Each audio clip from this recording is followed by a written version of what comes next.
Hello दोस्तों, विद्या निर्माण classes में आपका स्वागत है। आज हम क्लास 10th के इम्पोर्टेंट फार्मूला को पढ़ने वाले हैं। पिछले वीडियो में हमने बता दिए थे पहला चैप्टर से लेकर तीसरा चैप्टर तक क्लास 10th के मैथ के इम्पोर्टेंट फार्मूला को बता दिया गया था। चलिए आज देखते हैं क्लास 10th के इम्पोर्टेंट फार्मूला अध्याय 4 को देखते हैं। तो अध्याय 4 में इसमें है द्विघात समीकरण है। क्या है दोस्तों? द्विघात समीकरण। तो अध्याय 4 में द्विघात समीकरण है। तो हम देखेंगे द्विघात समीकरण में कौन कौन सा फार्मूला इंपॉर्टेंट होता है, उसी को हम बताएंगे। चलिए ध्यान से देखिएगा इधर। तो अध्याय 4 में द्विघात समीकरण। द्विघात समीकरण का फार्मूला देखते हैं। तो पहले नंबर होता है कि मान लीजिए पर समीकरण किसको कहते हैं? इक्वेशन। तो कल हम पिछले वीडियो में बता दिए थे कि इक्वेशन का मतलब जैसी बराबर आ जाएगा, जैसी हो जाएगा इक्वेशन, बराबर का चिन्ह आ जाएगा, जैसी इक्वेशन आ जाएगा। तो यहाँ पर कहा है द्विघात इक्वेशन, यानी कि घात हमेशा 2 रहना चाहिए। जैसे एग्जांपल के लिए लेते हैं कि जैसे x square plus 5x plus 4 बराबर में 0, ये हो गया द्विघात इक्वेशन हो गया, मतलब द्विघात समीकरण हो गया। ये द्विघात समीकरण हो गया। तो घात हमेशा 2 रहेगा तो द्विघाती समीकरण हो जाएगा, 3 रह जाएगा तो त्रिघाती समीकरण हो जाएगा। इसी प्रकार ध्यान से देखते हैं। तो इसमें क्या है कि द्विघात समीकरण का मानक रूप क्या होता है? तो द्विघात समीकरण जिसे द्विघाती बहुपद का मानक रूप था, वैसा ही द्विघात समीकरण का मानक रूप हो जाएगा। जैसे त्रिघात बहुपद का मानक रूप था, वैसा ही त्रिघात समीकरण का मानक रूप हो जाएगा। दोनों में डिफरेंस केवल बराबर का होता है। इसमें समीकरण में बराबर 0 आ जाता है और बहुपद में बराबर 0 नहीं आता है, इसलिए इतना दोनों में डिफरेंस है। समीकरण और बहुपद में यही डिफरेंस है। चलिए देखते हैं। तो हो जाएगा इसका मानक द्विघात समीकरण का मानक रूप ये वाला भी परीक्षा में कभी कभी पूछ लेता है। ax square plus bx plus c बराबर 0 होता है, जो कि द्विघात समीकरण का मानक रूप है। और त्रिघात समीकरण का मानक रूप क्या हो जाएगा? तो ax cube plus bx square plus cx plus d बराबर 0 हो जाएगा। ये त्रिघात समीकरण का मानक रूप होगा। चलिए आगे देखते हैं। पहले वाला भी फॉर्मूला को बता दिया गया था कि विवेचक या विविक्तर क्या होता है। विवेचक या विविक्तर, तो इसका फॉर्मूला होता है d बराबर b स्क्वायर माइनस 4ac होता है। इसका विवेचक या विविक्तर बराबर फॉर्मूला होता है d बराबर b स्क्वायर माइनस 4ac। विवेचक या विविक्तर बराबर होता है, दोनों एक ही हो जाता है। चलिए अगला फॉर्मूला को देख लेते हैं कि द्विघाती सूत्र या फिर कह सकते हैं श्रीधाचार्य सूत्र।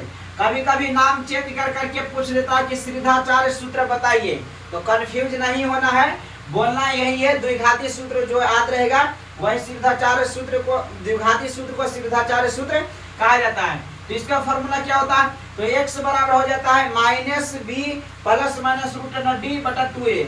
अब जहाँ डी इमला कैसे निकलेगा? यहाँ पर फॉर्मूला एगो लगेगा, इसको आप ऐसे भी लिख सकते हैं कि minus b plus minus root under. अब डी के सूत्र होता है बी स्क्वायर माइनस 4ac, तो बी स्क्वायर माइनस 4ac हो जाएगा और बटा हो जाएगा 2a। बाकी समीकरण जब बनाएगा हिसाब इस पर एक एक सवाल सब पर आता है। तो यहाँ पर मान धर देना, a के मान भी दिया रहेगा, b के मान दिया रहेगा, c के मान दिया रहेगा। तो इस पर सवाल को हल करना होगा आपको। चलिए आगे देखते हैं दोस्तों। तो इसमें केस होता है कि कब इसमें केस होता है, केस मतलब स्थिति होता है। Case number first, case number second, case number third है। तो इसमें 3 केस चलता है। चलिए देखते हैं इसको। तो जब d का मान, ध्यान से इधर देखना है दोस्तों, जब d का मान 0 के बराबर आए, यहाँ पर इसे इक्वेशन दिया रहेगा। हम आज आपको सूत्र बता रहे हैं, जब हम सवाल को सॉल्व करेंगे तो हम अच्छी तरह से उसको हम बताएंगे। फिलहाल के लिए सूत्र समझा रहे हैं, तो सूत्र पर ध्यान दीजिए। तो यहाँ पर हो जाएगा d। तो d जब d का मान 0 के बराबर हो, यानी कि इसको ऐसे भी लिख सकते हैं, यानी कि d बराबर हो जाएगा b square minus 4ac, d बराबर b स्क्वायर माइनस 4ac बराबर 0 हो जाएगा। तो जब d के मान 0 के बराबर होगा तो पूछेगा कि मूल्य क्या हुआ। ये वाला ऑब्जेक्टिव केसों में हर साल पूछ ही देता है, तीनों में से एक। तो मूल हो जाएगा मूल वास्तविक और समान होगा। कैसे वास्तविक और समान होगा? कहा कि d के मान जीरो के बराबर आया है। डी के मान जब जीरो के बराबर आ जाएगा तो मूल वास्तविक और हो जाएगा समान हो जाएगा। मूल कैसा हो जाएगा? वास्तविक और समान हो जाएगा। केस नंबर दूसरा में क्या कर रहा है कि जब डी के मान जीरो से बड़ा हो, जब डी के मान जीरो से बड़ा हो या b square minus 4 is greater than zero के मान बड़ा हो तो मूल कैसा हो जाएगा? तो इसका मूल हो जाएगा, मूल तो वास्तविक तो रहबे करेगा, मूल वास्तविक, वास्तविक काट दो, दो को लिखा गया है, तो मूल वास्तविक और असमान होंगे। काहे कि असमान कैसे हुआ?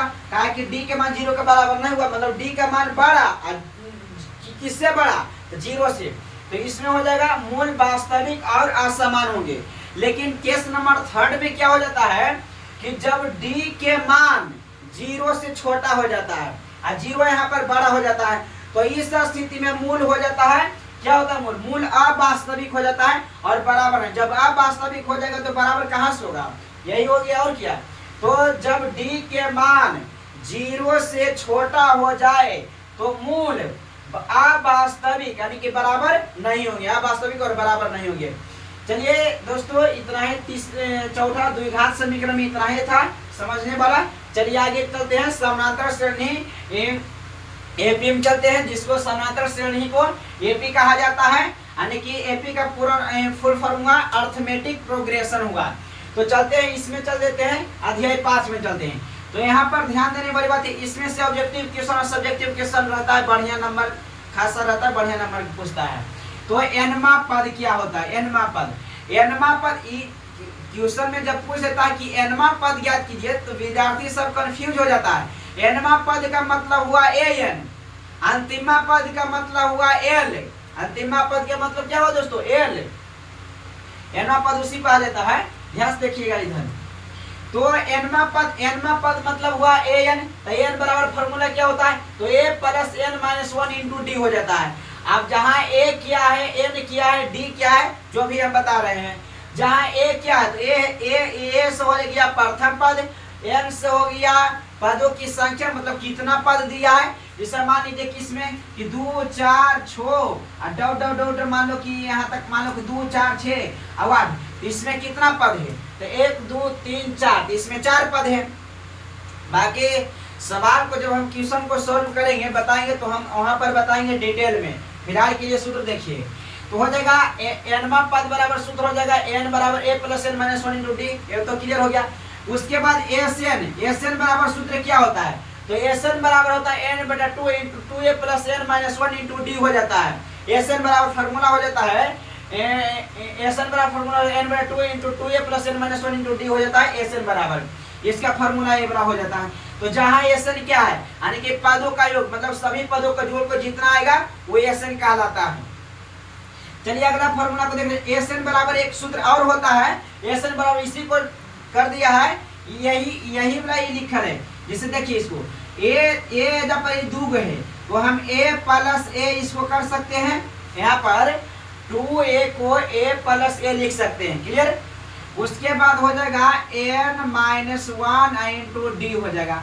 तो यहाँ पर ध्यान से देखने वाली बात क्या है कि a plus n minus 1 into d, तो इतना का मान यहाँ पर एन बराबर सूत्र होता है a plus n minus 1 into, तो ई हो जाएगा एन हो जाएगा, इतना का बदली सूत्र एन बराबर एक फॉर्मूला हो जाता है, तो हो जाएगा ई बराबर हो जाएगा ए, इतना का हो जाएगा एन। तो एसएन बराबर फॉर्मूला निकल गया है, वो एसएन बराबर हो जाएगा एन बटा 2 इंटू ए प्लस एन हो जाएगा, ये बड़ा फॉर्मूला हो गया। चलिए आगे देखते हैं दोस्तों कि फॉर्मूला नंबर 4 समांतर श्रेणी का d बराबर हो a2 माइनस a1 हो रहा है। d बराबर सूत्र क्या होता है दोस्तों? a2 माइनस a1, ये जहाँ पर स्मॉल d है वहां पर d बराबर b square minus 4ac capital था। तो यहाँ पर d बराबर जहाँ a2 क्या था, a2 का मतलब हुआ दूसरा पद, a1 का मतलब हुआ पहला पद, मतलब कि दूसरा पद में से पहला पद को घटा दिया जाता है तो सार्वभौमतर का मान निकल जाता है, यानी कि d का मान निकल जाता है। तो सार्वभौमतर क्या है जो तो समझ में आया गया होगा। तो दूसरा पद देखिए दोस्तों, दूसरा पद अगर जो आपको निकालना रहे, पहला पद दिया रहेगा, दूसरा पद निकालना है तो क्या करना है? पहला पद दिया रहेगा, दूसरा पद निकालना रहे और d का मान भी दिया रहेगा, तो a2 बराबर हो जाता है a1 प्लस डी। मान लीजिए कि a3 का मान निकालना है तो a2 का मान दिया रहेगा, d का मान भी दिया रहेगा, तो a2 बराबर कर देना है कि a2 प्लस डी हो जाएगा, दिया जाएगा a3 का मान हो जाएगा, निकल जाएगा। तो समझ में आ गया दोस्तों। और जहां बता देते हैं ए बराबर पहले बता चुके हैं, प्रथम पद हो गया, डी बराबर सार्वभौमांतर हो गया, एन बराबर पदों की संख्या हो गया। ए एन या एल, ये वाला ध्यान में रखिएगा, एल कहा जाता है ए एन को, तो एल बराबर हो गया अंतिमा पद हो गया, अंतिमा पद हो गया। चलिए 6 चैप्टर में चलते हैं, बाकी इसमें इतना ही था दोस्तों। और विशेष के लिए हम वीडियो ट्यूशन वाला करेंगे अगले वीडियो में।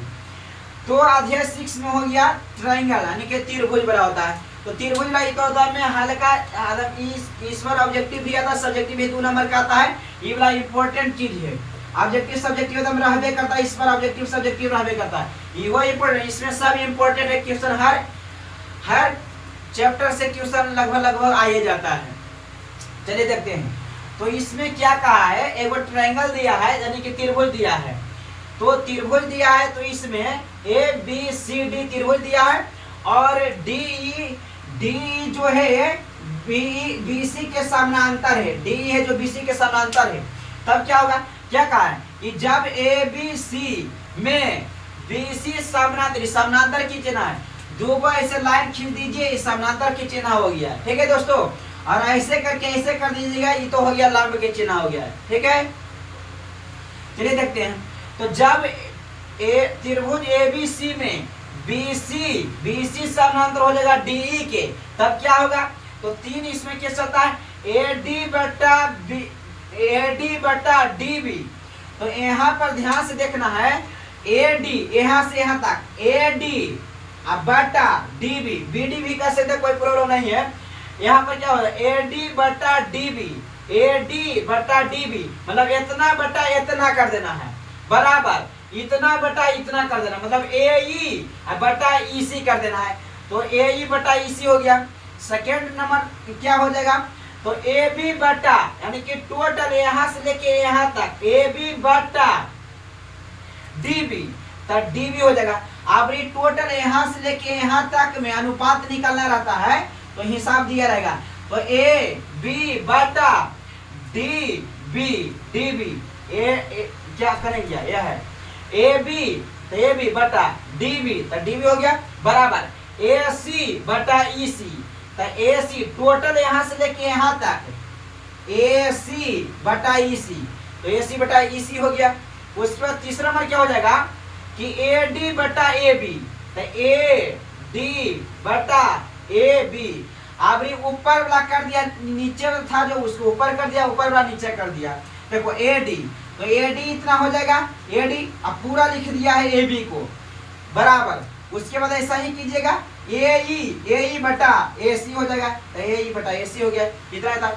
इस पर सवाल कैसे पूछेगा जो हम बताते हैं, और थोड़ा सा तो इसमें क्या रहेगा कि कभी कभी क्या पूछेगा कि यहाँ से लेके ए सी का मान दिया रहेगा, ध्यान से तो देखिएगा, कभी कभी लेके यहाँ से लेके यहाँ तक मान दिया रहेगा, यहाँ से लेके यहाँ तक मान लीजिए कि 10 है, और इसी का मान भी दिया रहेगा, इसी का मान भी दिया रहेगा, और यहाँ से यहाँ तक मान भी दिया रहेगा, इसका मान भी दिया रहेगा, और इसका मान निकालने के लिए कहेगा। मतलब 1 2 3 4 गो का मान रहेगा दिया, अब 5वां कह देगा, ये वाला भी निकालने के लिए कहेगा। ऐसा ही क्वेश्चन बनाकर कहता है, बाकी सब आसान है करना, ठीक है दोस्तों। तो आज भर के लिए इतना ही रहने देते हैं, विशेष के लिए कल हम वीडियो को बनाएंगे, और पसंद आए तो कमेंट भी करिएगा और लाइक भी। Thank you.